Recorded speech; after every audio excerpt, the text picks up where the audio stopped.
사랑하는 교회 여러분, 한 주간 잘 지나셨습니까? 愛する信徒の皆様、一週間いかがお過ごしでしたか。 주님 주시는 은혜가 교회 여러분들과 함께 하시기를 먼저 기원드립니다. 主からの恵みが信徒の皆様と共にありますよう祈願いたします。 코로나 바이러스 감염으로 인한 긴급 사태 선언이 6월 20일 오늘까지 예정이 되어 있었습니다. コロナ感染による緊急事態宣言が6月20日、予定では今日まででした。 그러나 상황이 좋지 못하고 우리가 사는 이 관서 지역은 만연 방지 중점 조치가 내려졌습니다. しかし、状況悪化によって私たちが住んでいる関西地域はまん延防止等重点措置が出されています。 건강 관리 철저하게 잘 하시기를 바랍니다.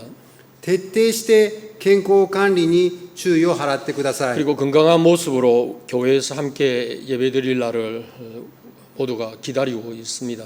そして元気な姿で再び教会で集う日を待ち望みます。 오늘은 성도들의 신앙생활 속에서 중요한 한 기둥과 같은 기도 생활에 대해서 말씀을 드리려고 합니다. 今日は信徒たちの信仰生活に重要な柱のような祈りの生活に関する話をしたいと思います。 지난 주간 전화 한 통을 받았습니다. 先週私は一本の電話をいただきました。 교회로 온 전화였고 사무실에서 연결을 해주시면서 우리 교회 교인이 아니지만 목사님과 상의를 하고 싶다고 하는 내용이었습니다. 教会にかかってきた電話であり、事務室からの伝言によると、うちの教会の信徒ではないが、牧師と相談したいとの内容でありました。 저는 전화를 받고 먼저 인사했습니다. 私は電話を受け、挨拶をしました。 상대방 분은 전화를 하신 이유를 설명했습니다. 相手の方は電話した理由を説明されました。 13살 난 여자 중학생을 둔 어머니였습니다. 13歳の中学生の娘を持つ母親からの電話です。 자신은 교회에 나오지 않지만 딸은 미션 스쿨에 다니고 있다고 소개를 했습니다. 自分は教会に通っていないが、娘はキリスト教系の学校に通っているとまず話をしてくれました。 본인도 딸도 교회에 나오고 싶지만 남편은 교회 나가는 것을 반대한다고 했습니다. 本人も娘も教会に行きたがっていますが、夫が教会に行くことを反対しているらしいです。 최근 딸과 남편의 사이가 극도로 심각해지면서 생활면이나 학교 성적에도 상당한 어려움을 겪고 있다고 하는 내용이었습니다. 娘と夫の仲が非常に深刻で、生活面や学校の成績にも影響を及ぼし苦しんでいるという内容でありました。 부탁은 목사님께서 딸과 남편과 본인을 위해서 기도해 달라는 것이었습니다. お母さんからの願いは、牧師に娘と夫と自分のために祈ってもらいたいということであります。 저는 본인의 이름이나 딸이 다니는 학교나 가족 상황에 대해서 묻지 않았습니다. 私は本人の名前や娘が通う学校や家族について一切聞きませんでした。 그러나 전화를 한 어머니는 딸의 이름만 알려드리겠다고 하면서 기도를 요청했습니다. しかし電話をしたお母さんは、娘の名前だけをお知らせしますと言いながら祈ってもらいたいとの要請でありました。 저는 이 전화 이후에 그 어머니와의 약속을 지키기 위해서 기도하고 있습니다. 私はこの電話の後にこのお母さんとの約束を守るために祈りを捧げています。 목사님, 저는 목회자로서의 입장에서 다시 생각해 보았습니다. 私はこの電話の後、牧会者としての立場を考えてみました。 이 어머니는 교회를 다니지도 않고 교회에 대한 이해가 어느 정도인지 저는 알 수가 없습니다. このお母さんは教会を通わず、教会に対する理解をどれほどしているのかは分かりません。 물론 저와 한 번도 만난 적도 없습니다. もちろん私とも一度も会ったことがありません。 어떻게 오사카 교회를 알게 되었느냐고 제가 물었습니다. どうやって大阪教会を知るようになったかと質問をしてみました。 그 어머니는 제일동포 교회라고 하는 것을 알고 있었습니다. するとお母さんは在日同胞の教会であることを知っておられました。 여튼 자신의 가족을 위해 기도해 달라고 요청하는 겁니다. 自分の家族のために祈ってくださいとお願いされたのです。 아마 이 어머니는 교회가 기도하는 곳 그리고 목사에게 기도를 요청할 수 있다고 하는 것을 이해하고 있는 것 같습니다. おそらくこのお母さんは、教会は祈るところであり、牧師に祈りを求めることができることを理解しているようでした。 저는 전화를 하시는 어머니에게 우리 오사카 교회를 짧은 시간이지만 소개를 드렸습니다. 私は電話をされたお母さんに大阪教会について簡単に紹介しました。 교회 홈페이지 그리고 주일 영상 예배 안내도 드렸습니다. 教会のホームページや手術の映像礼拝の案内もしました。 저는 혹시 이 시간 아니면 이후에라도 이 어머니가 우리가 함께 드리는 이 영상을 보았으면 하는 바람이 있습니다. 私はこの時間またはこの後でもこのお母さんが私たちのこの集いの映像を見てほしいと願っております。 우리가 서로 기도를 부탁하고 다른 사람을 위해 기도하는 것을 정보 기도라고 합니다. 私たちは互いに祈りをお願いし、他人のために祈ることを取りなしの祈りと言います。 자신을 위해서 하는 것이 아니라 타자, 남을 위해 기도하는 것을 의미합니다.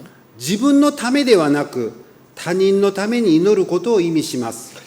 오늘 우리가 읽은 성경 말씀을 통해 보면 사도 바울이 자신에 이어 이제 교회 사역과 복음 전도자로 부름을 받은 디모데에게 하는 말씀을 보게 됩니다. 今日読んだ聖書の御言葉では、使徒パウロが自分の後継者として教会の働き人と福音伝道者として召されたテモテにこのように述べています。 나는 그대가 무엇보다도 먼저 기도하기를 바랍니다 하고 말합니다. 私はあなたにまず第一に進めます。祈りを捧げなさい。 다른 어떤 일 하기보다 우선적으로 가장 먼저 해야 할 것이 기도라고 말씀하고 있습니다. 他のどのようなことをするよりも優先的に一番最初にしなければならないことが祈りであることを言っています。 그리고 이어서 그대가 아는 모든 방법을 동원해서 아는 모든 사람을 위해서 기도하라고 말씀하십니다. そして続いて、君が知っているすべての方法を使って、あなたが知っているすべての人々のために祈りを捧げなさいと話しました。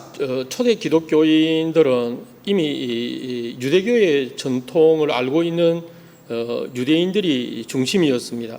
初代のクリスチャンたちは、すでにユダヤ教の伝統を理解しているユダヤ人がほとんどでありました。 유대인이 아닌 이방 출신의 기독교인들도 이전에 자신들이 믿고 있던 신앙에서 기도를 해온 사람들이었습니다. ユダヤ人ではなく、異邦人の出身であるクリスチャンたちも、自分らが持っていた信仰をもとに祈りをしてきた人たちであります。 그리고 우리 교회에 전화를 준 이 중학생의 어머니도 교회는 기도하는 곳이라고 하는 것을 알고 있는 것입니다. そして私に電話をかけてきた中学生のお母さんも、教会は祈るところと知っていました。 이제 바울은 그리스도 안에서 우리가 아는 모든 것을 동원해서 아는 모든 사람들을 위해서 기도하라고 강조하고 있는 것입니다. パウロはキリストの中で願いと祈りと取りなしと感謝をすべての人々のために捧げなさいと言っているのです。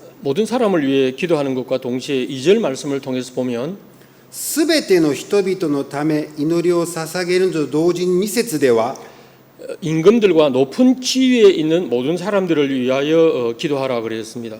王たちやすべての高官のためにも捧げなさいと続けて言います。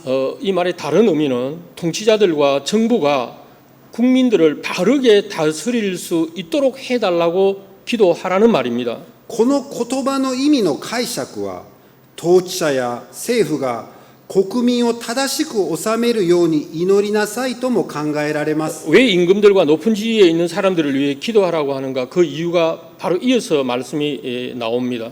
王たちやすべての高官のためにも捧げなさいという理由を続く御言葉から察することができます。 이는 우리가 모든 경건과 단정함으로 고요하고 평안한 생활을 하려 함이라고 하셨습니다. それは私たちが常に心身と品位を保ち、平穏で落ち着いた生活を送るためですと言ってます。 사실 우리가 이 사회적인 환경이라고 하는 것이 우리들의 신앙생활을 좌우한다고 하는 것을 이번 코로나 사태를 통해서 우리가 모두 실감하고 있지 않습니까? 実際、社会的な環境が私たちの信仰生活に影響を及ぼすことができることを、私たちは今回のコロナ禍によって実感しているのではありませんか？ 이런 사회적 분위기가 우리 신앙생활에 엄청난 영향을 끼친다고 하는 사실입니다. このように社会的な雰囲気が私たちの生活に大きな影響を与えるのです。 뿐만 아니라 국가의 운영이라든지 국민 시민들을 안전하게 보호하기 위해서 정부와 통치자들이 그 역할이 중요하다고 하는 말입니다. それだけではなく、国家の運営と市民を安全に保護するために政府や当事者たちの役割が重要だからです。 지금 일본의 가장 큰 사회적 정치적 이슈가 무엇입니까? 今、日本の最大の社会的政治的な問題は何ですか？ 코로나 감염으로 인해서 작년 2020년에 실시하려고 했던 도쿄 올림픽이 1년 연기를 했습니다. コロナ禍により昨年2020年に実施しようとしていた東京オリンピックが1年延期されました。 연기를 했지만 지금 감염 사태는 점점 더 어려워지고 있습니다. 延期決定後1年が経ちましたが、感染の状態はますます厳しくなっています。 제가 자료를 제가 찾아보았는데요. 꼭 작년 6월 20일 날 일본의 신규 환자가 64명이었습니다. 昨年の統計のデータを見ますと、6月20日の新規感染者数は64名でありました。 어저께 몇 명이었습니까? 1,520명이었죠. 昨日は1520人の新規感染者数でありました。 이런 상황에서 올림픽 개최의 타당성이 문제가 되고 있습니다. このような状況の中で、オリンピック開催の妥当性が問題となっています。 일본 정부는 국민들이 정말 안심하고 안전한 올림픽을 개최하겠다고 하는 말을 거듭하고 있습니다. 日本政府は国民が安心できる安全なオリンピックを開催するという言葉を重ねています。 언론이나 많은 사람들이 정말 국민들이 안심하고 안전하다고 하는 것이 무엇인지 설명하라고 요구를 하지만 답을 내놓지 못한 상황에 있습니다. メディアや多くの人々は国民が安心できる安全であることが一体何なのかを説明するよう求めていますが、答えを出せない状況であります。 이처럼 정치인들은 국민이나 우리 시민들 생활에 엄청난 영향력을 끼치기 때문에 위에서 기도하라고 하는 겁니다. このように政治家は政治を通じて国民や市民に多大な影響力を及ぼす役割をするので、彼らのために祈りなさいということです。 초대 교회에 가장 영향력을 준 것은 임금이나 통치자들 그리고 기존적인 종교 지도자들이 폭거를 한 것입니다. 初代教会の時代にも多大な影響力を発揮したのは、国の王や支配者と宗教指導者の暴挙でありました。 당시 로마에 처음 기독교를 전한 사람들이 베드로나 사도 바울이 아닙니다. 当時のローマにキリスト教を初めて伝えたのはペトロと使徒パウロではなかったのです。 이미 로마에 이미 살고 있던 유대인들이 그들의 고향, 그들의 고국 이스라엘과 예루살렘으로 방문했을 때 예수님의 복음을 듣고 로마로 돌아온 겁니다. すでにローマに住んでいたユダヤ人たちが故郷と母国イスラエルとエルサレムを訪ねて、そしてイエスの福音に触れました。 로마로 돌아온 그들이 교인들의 모임이 시작되었고 그리고 가정교회가 세워진 것입니다. 彼らがローマに戻ってきて信徒の集まりが始められ、家庭教会が建てられたのです。 물론 여러분들이 아시는 대로 베드로나 사도 바울이 이후에 로마에 와서 복음을 전하다가 순교를 한 곳이 바로ローマ입니다. もちろん皆様がご存知の通り、後にペトロとパウロがローマに来て福音を述べ伝えてから殉教するところがローマでした。 로마의 황제들 가운데 네로 같은 사람은 기독교를 탄압한 사람입니다. ローマの皇帝の中にはネロのようにキリスト教を弾圧した人もいました。 그러나 우리가 꼭 기억해야 할 세계사적 입장에서 중요한 인물이 있는데 콘스탄티누스 1세입니다. 世界史において私たちが必ず覚えなければならない重要な人物がいますが、コンスタンティヌス一世であります。 로마 황제로서 우리 기독교에서는 그를 콘스탄티누스 대제라고 부릅니다. ローマ皇帝であり、そして私たちキリスト教の歴史の中でコンスタンティヌス大帝と呼ばれる人物であります。 그는 306년 7월 25일 브리타니아의 요크에서 병사들에 의해서 군주로 추대를 받은 사람이었습니다. 彼は306年7月25日、ブリタニアのヨークで兵士たちによって君主に推戴された方です。 그는 337년 죽는 날까지 로마 제국을 통치했습니다. 彼は337年に亡くなられるまでローマ帝国を統治しました。 그는 황제로 통치하는 기간 우리 기독교의 역사에서는 아주 중요한 그런 전환점들이 많이 있었습니다. 彼が統治期間に成し遂げた業績の中でキリスト教の歴史において重要なターニングポイントになったことがあります。 가장 중요한 것이 서기 313년에 밀라노 칙령을 선포함으로써 기독교에 대해서 관용하고 박해를 이제 끝을 내고 기독교를 이제는 국가 종교로 공인한 것이었습니다. その中で一番重要な業績は西暦313年ミラノ勅令でキリスト教の需要を宣言してキリスト教に対する迫害を事実上正式宗教として公認したのです。 정부가 압류를 했던 교회 재산들을 돌려주고 그것에 대한 국가의 보상도 했습니다. そして政府が差し押さえた教会の財産を返し、これに対する国の保証も行いました。 그리고 그는 황제였지만 325년 제1차 니케아 공의회를 소집하면서 기독교의 발전에 큰 공헌을 했습니다.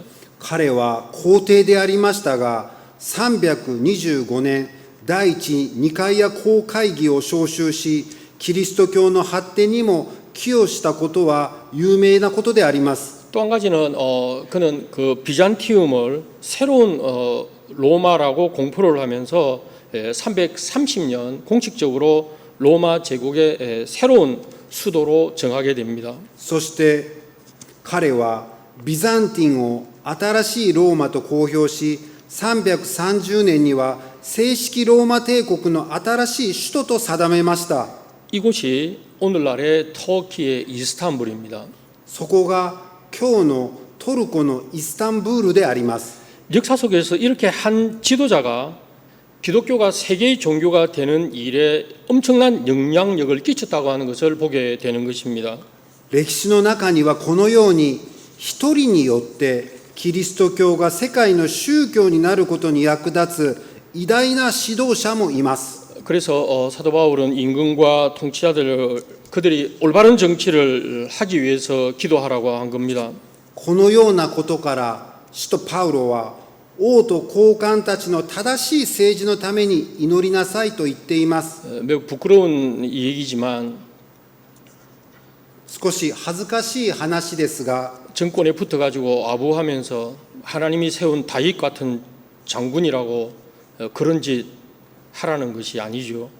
政権にこびて神が油を注いだダビデのような将軍にお世辞を使いなさいということではないです。 정치가들이 바른 정치를 하면 국민들이 편안하게 될 것입니다. 政治家たちが正しく治めると国民が平安に暮らせるでしょう。 우리들이 신앙생활을 함에 있어서도 오늘 사도 바울은 경건하고 단정하고 고요하고 평안한 생활을 할 수 있다고 약속해 주신 겁니다. それだけではなく、使徒パウロは私たちが信仰生活においても常に心身と品位を保ち、平穏で落ち着いた生活を送ることができると言っているのです。 어떤 의미에서 보면 정말 우리가 겸손하게 묵상하고 단순하게 살면서 조용한 마음을 가질 수 있다고 하는 것은 세상이 편할 때 우리가 그럴 수 있는 것 아니겠습니까? 私たちがへりくだった心で黙想ができ、静かに心を込めて丁寧に暮らすことができるのは世界が平安であるから可能なのです。 오늘 말씀은 하나님께서 우리에게 바라는 그런 생활의 방식이 바로 이것이라고 바울은 디모데에게 전하는 겁니다. それこそが主が私たちに対して喜ばれる生き方であるとパウロはテモテに伝えています。 그러나 사도 바울은 이런 기도가 가져다 주는 중요한 사실은 기독교인들의 편안한 그런 생활만을 위한 것은 아니었습니다. もちろんこのような話はクリスチャンの平穏な生活のためだけではないとパウロは言っています。 디모데에게 계속하는 말씀을 우리는 들어보십시다. テモテに続けてこのように教えています。 그대가 알다시피 하나님은 우리뿐 아니라 모든 사람이 구원을 받기를 원한다 이렇게 기록합니다. あなたが知っている通り、神はすべての人々が救われて真理を知るようになることを望んでおられますと告げています。 또한 우리가 배운 진리를 그들도 알기를 원합니다 하고 바울은 설명하고 있죠. 私たちが知っている真理を彼らも知ることを神は望んでおられると言っているのです。 오늘 사도 바울의 이 글을 읽으면 기도가 하나님의 이 구원으로 연결하는 그런 중요한 요소라고 하는 것을 강조하고 있는 것입니다. 今日の使徒パウロの話の中から祈りが神の救いにつながる重要な要素であることを強調しているのです。 물론 기도에는 여러 가지 종류가 있을 수 있습니다. もちろん祈りにはいくつかの種類があります。 간구하고 간청하고 애원하는 것이죠. 求めて懇願して哀願することであります。 근데 이 기도는 성경에 나타나는 이 플로슈케라고 하는 말을 보면 성도가 하나님과 말씀을 나누는 대화를 하는 것이라는 그런 아주 일반적인 의미를 가지고 있는 단어입니다. 祈りは信徒が主に申し上げる会話をするというプロシュケという意味を持つ言葉であります。 물론 도고의 기도는 중재, 조정이라는 의미를 가지고 있는데 다른 사람을 위한 중재의 기도라고 중보의 기도라고 이 단어를 쓰고 있습니다. 取りなしの祈りは仲裁や調停の意味であり、他の人のための仲裁の祈りとして使われる言葉です。 구약에서는 이 일을 누가 하냐면 대제사장이 감당하는 그런 아주 귀한 사역이었습니다. 旧約聖書ではこの仕事は大祭司が担う重要な働きでした。 제물을 가지고 하나님 앞에 나와 화목 제사를 드리는 사람들을 위해서 하나님께 대신 기도를 하는 것이 제사장의 역할이었습니다. 大祭司は罪の許しみのために供え物や生贄を捧げる人々のために神に仕える職に任命された人でした。 그러나 신약에서는 이제 우리의 대제사장이 되시는 예수님께서 영원히 살아계십니다. 新約聖書では私たちの大祭司であるイエス様は永遠に生きておられます。 그리고 성도들을 위해서 정보의 기도를 지금도 하고 계신다고 말씀하십니다.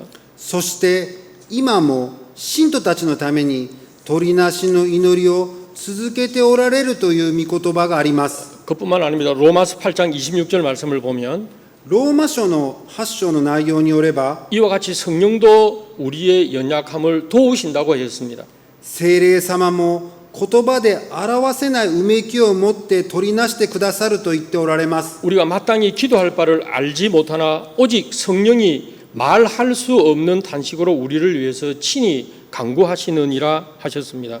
私たちはどう祈るべきかを知りませんが、霊自らが言葉に表せないうめきを持って取りなしてくださるからであります。 특별히 우리가 신약 말씀을 통해서 보면 이 정보의 기도가 아주 중요하다고 하는 것을 강조하고 있습니다. 特に新約聖書の中ではこの取りなしの祈りの重要性を強調しています。 사도 바울은 처음 세운 이 교회 신자들에게 바울 자신을 위해 정보 기도를 해 주십시오 하고 기도의 요청을 하고 있습니다. 使徒パウロは彼が建てた最初の教会の信徒たちに彼自身パウロのために取りなしてほしいという祈りの願いをたくさんしてきました。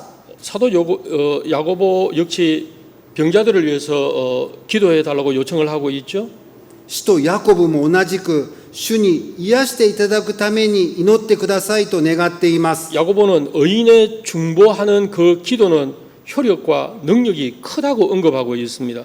ヤコブは正しい人の取りなしの祈りは大きな力と効果をもたらすと言及しています。 그래서 오늘 본문에서는 사도 바울은 디모데에게 교회의 이 정보의 기도를 가르치라고 권하고 있는 것입니다.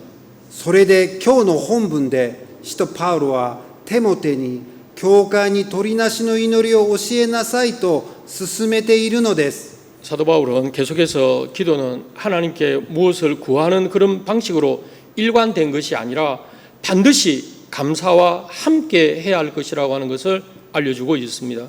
使徒パウロは続けて祈りは神に何かを求める方法で一貫するのではなく必ず感謝を共にしなければならないことを教えています。 우리는 오랜 동안 신앙생활을 하면서 기도의 중요성 또 기도의 은혜에 대해서 이미 잘 알고 계십니다.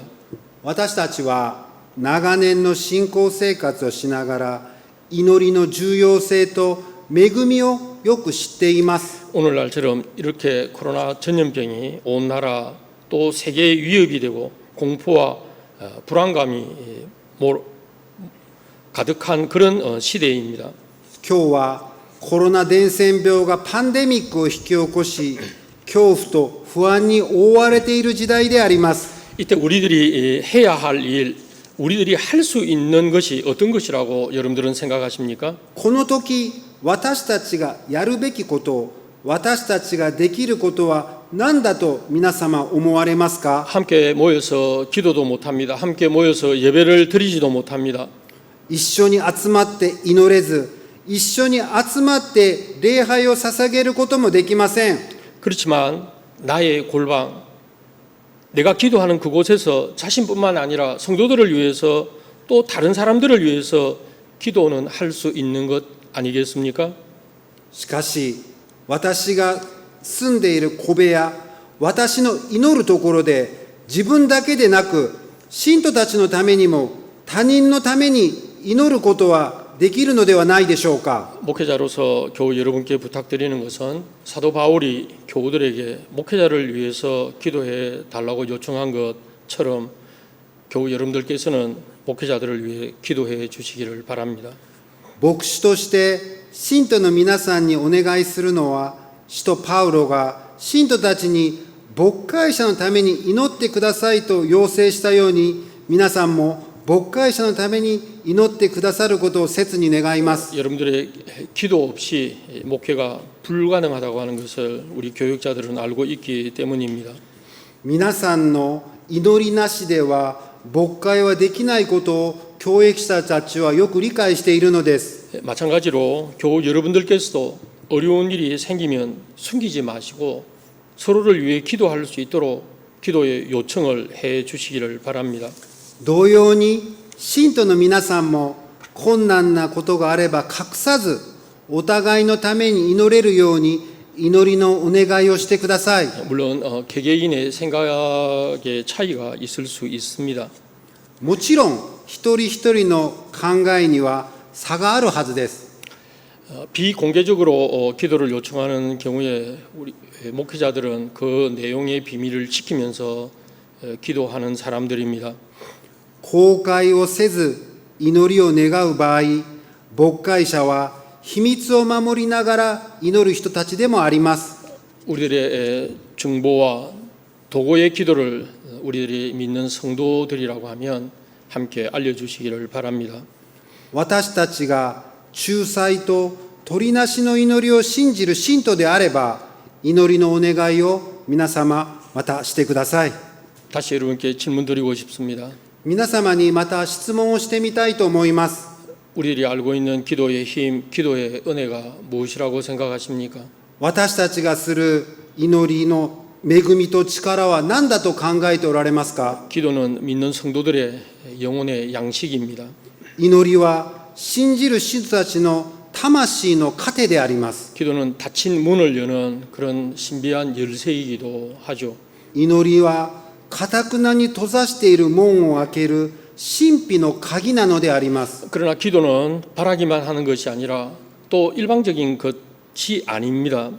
祈りは眺めるだけのものではありませんし、祈りは一方的なものでもありません。 기도는 우리에게 보이지 않는, 지금 보이지 않지만 영적으로 예수님과 대면하며 나누는 대화입니다. 祈りは主、見えないが生きておられるイエス様と向き合って話し合う対話なのです。 자신이나 가족을 위해 기도 속에서 소망과 감사와 정보의 기도가 동시에 이루어지기를 바랍니다.